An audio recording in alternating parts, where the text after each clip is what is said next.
Breaking news చూస్తున్నాం. మధ్యతరగతి ప్రజలకు శుభవార్త. నిత్యావసర వస్తువులపై జీఎస్టీ తగ్గబోతున్నట్టుగా తెలుస్తోంది. నిత్యావసర వస్తువులు పూర్తిగా తగ్గే అవకాశం కూడా పరిశీలిస్తోంది కేంద్రం. 12 నుంచి 5% తగ్గించే యోచనలో కేంద్రం ఉన్నట్టుగా తెలుస్తోంది. అయితే మరొక ప్రతిపాదన కూడా ఉంది. పూర్తిగా ఎత్తేస్తే ఏ విధంగా ఉంటుంది అన్న అంశాన్ని కూడా పరిశీలిస్తున్నట్టుగా తెలుస్తోంది. జీఎస్టీ గనక ఒకవేళ తగ్గితే సబ్బులు, టూత్పేస్ట్, వాటర్ ఫిల్టర్లు, టూత్ పౌడరు, హెయిర్ ఆయిల్ ఇలాంటివన్నీ తగ్గే అవకాశం కనిపిస్తుంది. రేట్లు అల్యూమినియం, స్టీల్తో చేసిన వంట పాత్రల మీద కూడా ఈ ప్రభావం తప్పకుండా ఉంటుంది.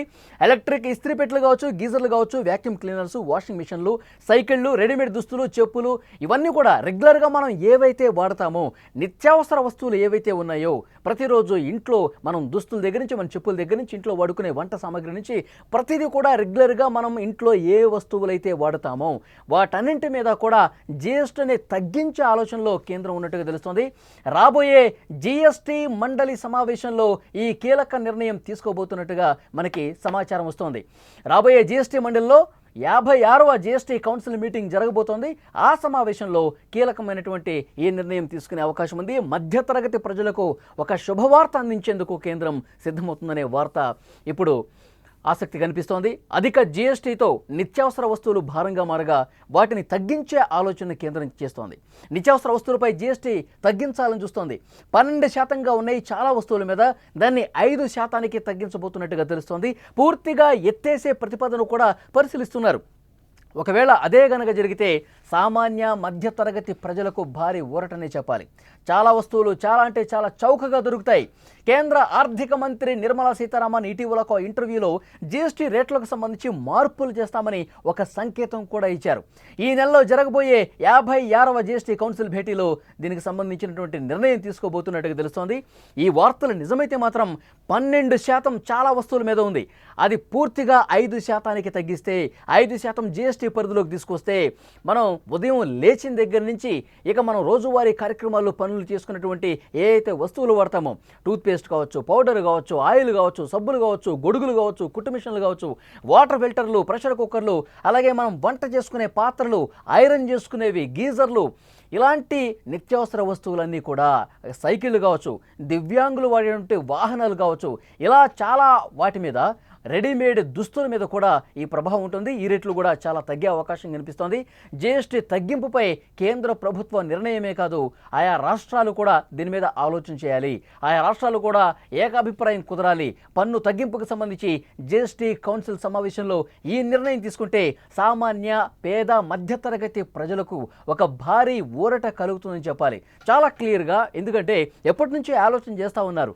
నిత్యావసర వస్తువుల మీద ఇంత జీఎస్టీ అనేది సరికాదు అని చెప్పి అభిప్రాయం చాలా సందర్భాల్లో వ్యక్తమైంది. ఇప్పటివరకు 55 జీఎస్టీ కౌన్సిల్ సమావేశాలు జరిగితే వాటిల్లో అప్పుడప్పుడు ఈ ప్రతిపాదన వచ్చింది. కానీ ఈసారి మాత్రం కేంద్ర ప్రభుత్వం చాలా క్లియర్గా దీని మీద డెసిషన్ తీసుకోబోతున్నట్టుగా తెలుస్తోంది.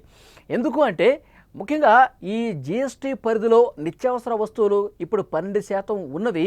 దీనివల్ల చాలామంది కొనుగోలు చేయలేకపోతూ ఉన్నారు. సామాన్య మధ్యతరగతి ప్రజలు అంత రేటు పెట్టాలా?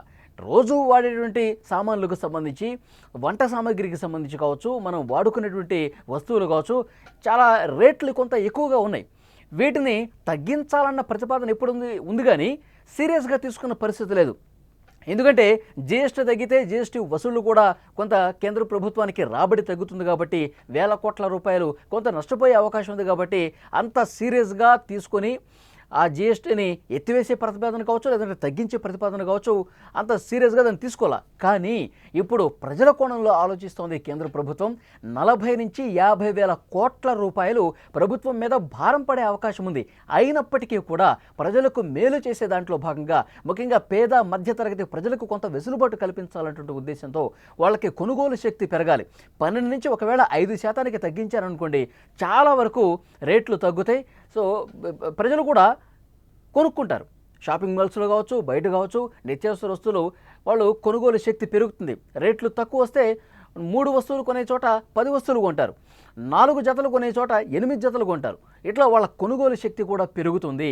సో దానివల్ల ప్రభుత్వానికి కూడా కొంత రాబడి వచ్చే అవకాశం కనిపిస్తుంది. జీఎస్టీ రాబడి కూడా పెరిగే అవకాశం ఉంది.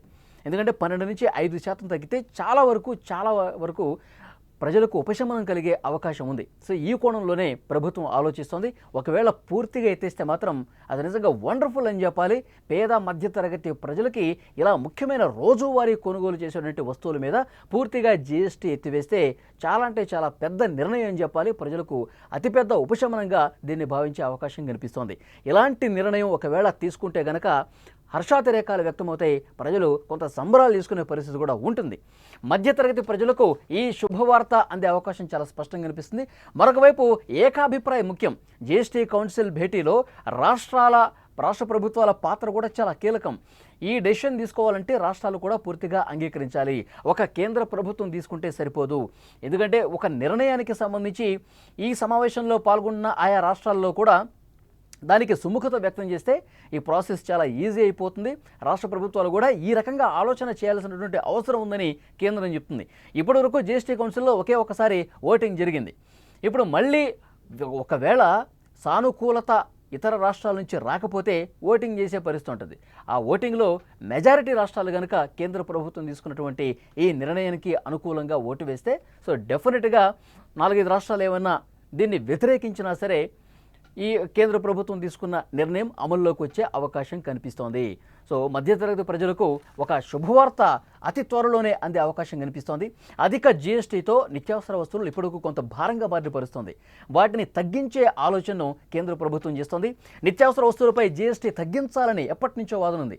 12 నుంచి 5% కుదిరితే గనక మొత్తం ఆ జీఎస్టీని గూడ్స్ అండ్ సర్వీసెస్ ట్యాక్స్ని పూర్తిగా తగ్గించే ఆలోచన కూడా, లేదంటే పూర్తిగా ఆ జీఎస్టీని ఎత్తేసే ఆలోచన కూడా కేంద్ర ప్రభుత్వం చేస్తుంది.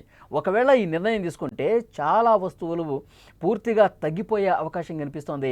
ఆ రేట్లు కనుక భారీగా తగ్గితే పేద మధ్యతరగతి ప్రజలకు అతిపెద్ద ఉపశమనం కేంద్ర ప్రభుత్వం కల్పించినటువంటి పరిస్థితి ఉంటుంది.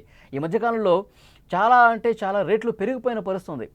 ఒక షాపింగ్కి వెళ్తే 1000 రూపాయలు ఇంతకుముందు బిల్ అయ్యేది ఉంటే ఈ జీఎస్టీ వల్ల దాని మీద వేస్తున్న 12% వల్ల అది 1600, 1700 ఈ విధంగా బిల్లు వచ్చే అవకాశం ఉంది.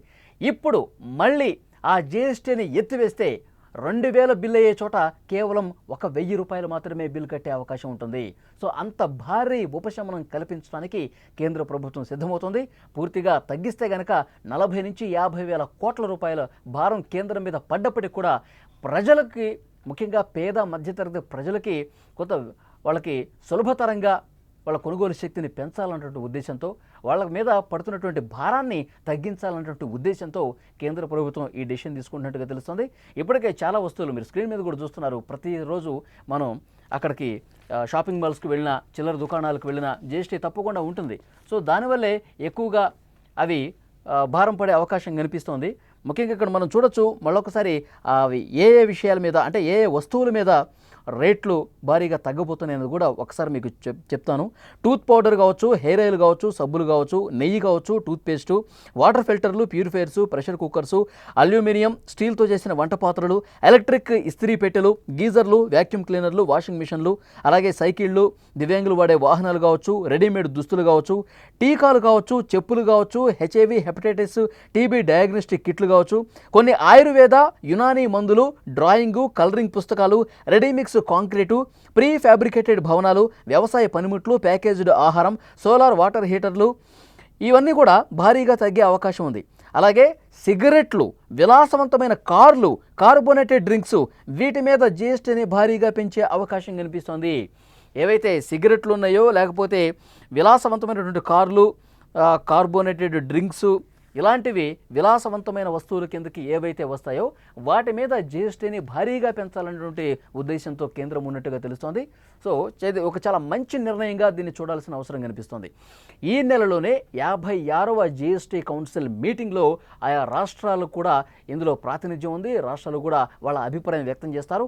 సో కేంద్రం చాలా స్పష్టంగా జీఎస్టీని 12 నుంచి 5% తగ్గిస్తుందా, లేదంటే ఈ జీఎస్టీని పూర్తిగా ఎత్తేస్తుందా అన్నది ఒక ఆసక్తికరమైనటువంటి విషయంగా చూడాలి. ఒకవేళ పూర్తిగా ఎత్తేస్తే చాలా అంటే చాలా పెద్ద ఊరట పేద మధ్యతరగతి ప్రజలకు కలుగుతుంది అనటంలో ఎలాంటి సందేహం లేదు.